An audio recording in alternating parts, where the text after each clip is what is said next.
요새 너 조금 이상해졌어 자꾸만 시도돼.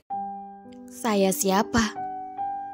Saya kan sepupu kamu, ujar lelaki berambut hitam itu, melipatkan tangannya di dadanya, sembari mengukir senyum seringai di bibirnya. Hei kamu, gue tidak bodoh dan gue tidak buta. Sepupu gue wanita, bukan pria mesum kayak lo itu, teriak Laura dengan nada fullnya pada pria berambut hitam yang masih saja menatapnya dengan intens. Gadis yang lucu, batin lelaki yang sedang berlawanan dengan Laura ini. Melihat Laura dengan ekspresi lucu, membuatnya tergoda untuk mengerjai wanita di depannya ini. Oh, kalau begitu saya sepupu lelaki kamu, ujarnya sembari menaikkan alisnya sebelah dengan tatapan yang dibuat semesem mungkin. Gue tidak punya sepupu laki-laki, jawab Laura dengan teriakannya lagi, yang membuat lelaki ini berusaha keras menahan tawanya. Kalau begitu, saya papa kamu, jawabnya Asbun, yang kali ini mengedipkan sebelah matanya menatap ke arah Laura. Shit, gue gak amnesia sampai melupakan wajah dan postur tubuh bokap gue sendiri, teriak Laura, sembari mengarahkan telunjuknya ke wajah lelaki berambut hitam tersebut. Apalagi ya, ujarnya sembari mengetuk-ngetuk kepalanya pelan, seolah-olah ia tengah berpikir keras menemukan jawaban yang tepat untuk Laura. Ya, kalau begitu saya ini kakek kamu. Hai Cu, apa kabar? Sambungnya, yang kini mulai melangkahkan kakinya menghampiri Laura. Tangannya seakan ingin menyentuh puncak kepala Laura, seperti yang biasa dilakukan oleh seorang opa pada cucunya. Berhenti, jangan mendekat. Lo ini ya, kalau lo mendekat lagi dan tidak mau mengaku siapa diri lo yang sebenarnya, gue bakalan panggil polisi dengan tuduhan pencurian dan pelecehan, tegas Laura yang mengancam lelaki di depannya ini. Laura melangkahkan kaki untuk keluar dari kamar mandi itu, tetapi lelaki ini menahannya, menyudutkan Laura ke dinding. Kamu sangat menggoda gadis kecil. Panggil polisi? Seharusnya bukankah itu dialogku? Kamu sembarangan masuk ke rumahku, lalu menggodaku. Saya yang seharusnya memanggil polisi dan memenjarakan kamu di sana, ujar lelaki berambut hitam itu.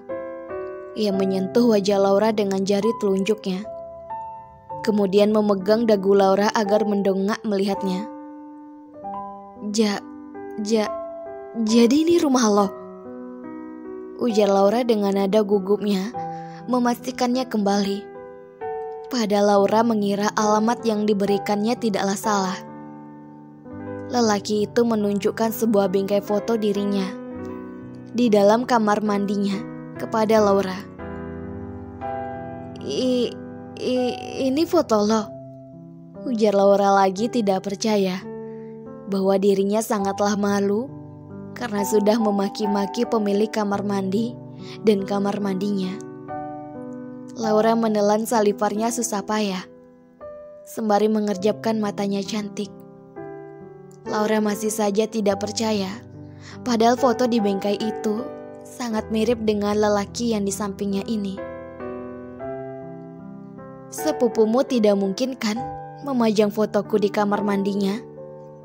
Ujar lelaki berambut hitam itu dengan sedikit tawanya yang mulai keluar, karena ia sudah tidak tahan lagi melihat keluguan dari wajah cantiknya Laura. Wah, ini orang sungguh gila, ujar Laura dengan suara yang sungguh pelan. Laura memutar bola matanya malas dan dengan berat hati mengakui bahwa dirinya lah yang salah. Sedangkan lelaki itu malah semakin tertawa melihat wajah yang tidak terduga dari ekspresi wajahnya Laura. Tunggu, kayaknya gue kenal deh sama itu benda, ujarnya di dalam batinnya. Ia melihat gelang tangan dengan batu berlian berwarna biru pekat yang sangat berkilau di pergelangan tangan foto lelaki di depannya itu. Apakah lelaki ini pewaris dari keluarga Paris Hilton? Keluarga Paris Hilton? Berarti dia adalah William Paris Hilton, ujarnya di dalam batinnya, sembari melototkan matanya lebar-lebar. Laura melongo, tahu bahwa di sampingnya ini adalah salah satu pangeran dari keluarga besar. Laura yang tersadar dari lamunannya, dia langsung memutar otaknya. Ia harus secepatnya keluar dari rumah ini, karena tidak ingin berurusan dengan salah satu keluarga besar ini. Gue harus secepatnya pergi dari rumah ini. Kalau enggak, gue akan menjemput malapetaka untuk diri gue sendiri, sambungnya di dalam batin.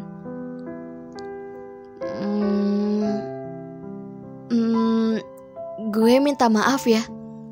Gue ada urusan mendadak.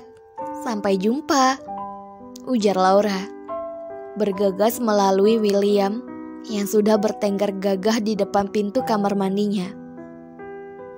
William segera menarik tangan Laura, karena wanita kecil ini sangatlah berbeda dari wanita yang pernah William temui. Mau kabur ya gadis kecil? Jangan harap. Sekali masuk ke dalam kandang singa jantan, maka kamu akan menjadi santapannya, ujarnya dengan senyuman evilnya yang sangat menggoda dan terdapat unsur sadis. Sungguh ini sangat menyenangkan bagi William menjahili wanita kecil yang berada di rumahnya ini. William menarik tangan Laura dan menguncinya dengan tangan kirinya. Ia memeluk Laura dengan erat, dan tangan kanannya memegang dagu Laura agar Laura menatapnya. Kalau kamu sudah menyalakan api, maka kamu juga yang harus memadamkannya. Bukankah begitu cantik? Ujar William pada Laura. Kenapa gue yang madamin apinya? Di mana-mana yang bertugas memadamkan api, ya pemadam kebakaran lah. Ya sudah kalau begitu, gue panggilkan pemadam kebakaran sekarang juga. Bagaimana? Tawar Laura polos, yang membuat William kembali menahan tawanya. Tidak disangka, gadis yang berada di pelukannya ini sungguh gadis yang tidak berdosa, alias masih bocil. Cantik, percayalah, itu tidak akan membantu, ujar William menyingkirkan poni-poni kecil Laura. Laura sungguh seperti kancil yang terperangkap di kandang singa, seperti perkataan William sebelumnya.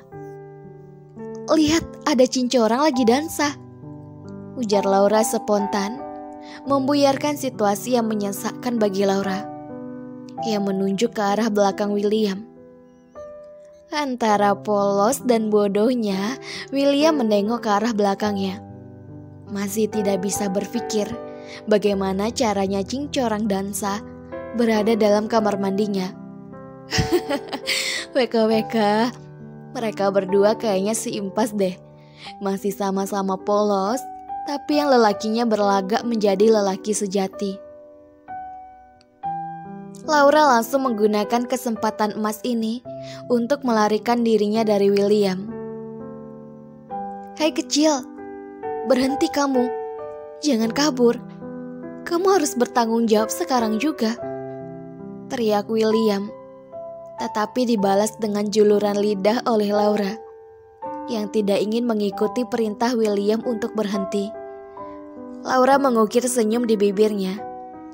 Laura segera mungkin memasang baju, kemudian keluar dari rumah besar William.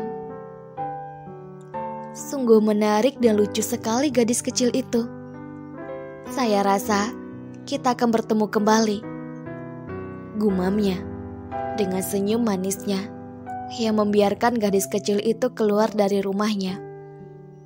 Laura menyeret kopernya keluar dari rumah lelaki yang bernama William ini dengan tergesa-gesa. Untung saja gue pintar dan lincah seperti kancil. Batin Laura sombong memuji dirinya sendiri karena telah berhasil menipu William dan keluar dari rumahnya. Laura merasa ada yang memanggil namanya dan mencari asal dari suara tersebut. "Laura, apa yang lo lakukan di sini?" ujar wanita muda dan cantik yang mengenal Laura ini sambil memegang kunci gerbang rumahnya. "Kakak!" teriak Laura histeris dan terkejut, sekaligus senang karena telah menemukan orang yang dicarinya. Akhirnya Laura bertemu dengan kakaknya yang dicarinya. Rupanya rumah kakaknya Laura ini bersebelahan dengan rumah William yang baru saja dimasukinya. Dan tentu saja lebih kecil dibandingkan rumah William yang besar dan megah. "Akhirnya gue menemukan lo, Kak," teriak Laura berlari seperti bocil yang menemukan ibunya ke arah Aurel, kakak sepupunya itu. "Kakak Aurel," ujar Laura tanpa ia sadari, air matanya mulai mengalir dari pelupuk matanya. "Oh Laura." Keduanya saling berpelukan melepas rindu. Laura sangat senang sehingga benar-benar mengeluarkan air matanya. Ternyata kakak sepupunya ini masih menyayanginya. Tetapi di detik berikutnya, Aurel merengek di pelukan Laura karena suatu hal. "Laura, hiks. Laura, kaki gue lo pijak," ujar kakak Laura pada Laura, menjelaskan situasi saat ini. Ia merasa kakinya diinjak kuat-kuat sama Laura. Laura berdecak kesal karena Laura mengira kakaknya ini merindukannya sampai menangis. Ternyata sorry kak, gue gak tahu kalau kaki lo gue pijak dari tadi, ujar Laura cengengesan sembari mengelus lembut tengkuk lehernya. Kemudian Aurel melepaskan pelukannya dari Laura. "Laura, untung saja lo ada di sini. Gue pengen curhat. Hati gue remuk dan diri ini ringsek," ujar Aurel menangis sembari terisak-isak. Lo kenapa kak? Hati lo remuk, diri lo ringsek, ujar Laura mengelilingi sekitar tubuh Aurel, sembari mengabsen setiap lekukan tubuh Aurel. "Kak, perasaan tubuh lo utuh, gak ada yang remuk dan ringsek kok," sambung Laura polos. Sedangkan Aurel malah semakin mengencangkan tangisnya. Bukannya dapat pembelaan, malah diperumit lagi sama Laura. "Gue baru aja putus sama pacar gue," jawab Aurel membuat Laura tertegun mendengarnya. "Shit, bajingan," bikin pitam gue langsung memuncak. "Laki-laki mana yang berani buat lo kayak gini? Hah, kak?" tanya Laura marah. Karena Laura tahu kakaknya ini sedang dicampakkan oleh seseorang. Dan kakaknya mulai menjelaskan ciri lelaki itu dengan anggun. Dia adalah lelaki yang sempurna. Ayahnya adalah pemimpin presidir dan ibunya pemilik pengusaha terkaya. Dan saudara laki-lakinya adalah seorang yang sangat berpengaruh. Dan kakeknya satu lagi adalah seorang bos mafia. Jika ada wanita yang bisa menikahinya, wanita itu akan menjadi nomor 1 di dunia ini. Jelas kakak Laura yang kagum oleh lelaki yang telah membuatnya dirinya menangis. Sedangkan Laura membelalakkan matanya sembari menganga. Ia ternyata bakalan punya abang ipar yang sehebat itu. Aurel tiba-tiba memasang wajah murungnya. Tapi sayangnya dia adalah seorang playboy, Laura. Tangis kakaknya Laura melap ingusnya di baju Laura. Laura tidak peduli dengan bajunya yang sudah basah karena bekas ingus kakaknya. Tetapi ia malah fokus mengepalkan kedua tangannya. Kakaknya yang disakiti, tapi malah ia yang ingin membunuh lelaki playboy itu. Dasar laki-laki biadab dan gak tahu malu, gumamnya dengan nada yang paling pelan. Laura, gue tidak bisa terima dengan perbuatannya ini. Lo harus bantu gue balas dendam padanya. Jelas kakaknya dengan air mata dan kantung mata yang sudah seperti terkena sengatan lebah. Laura menatap wajah kakaknya dengan tatapan yang tajam, sembari menganggukkan kepalanya tanda setuju atas permintaan kakaknya itu. Siapa namanya, Kak? Biar gue bantu lo untuk beresin laki-laki biadab itu, ujar Laura dengan nada yang yakin dan tegas. Ia benar-benar bertekad membantu kakaknya ini untuk balas dendam pada lelaki yang sudah berani mencampakkan kakaknya ini. Namanya Alfredo Sebastian Guzman. Dia sering datang ke Atlas, salah satu bar terkenal mendunia. Jelas Aurel dengan kalem pada adiknya, dan sang adik menyeringai kejam, sembari meluruskan tatapannya itu ke satu titik tanpa berkedip sedikit pun.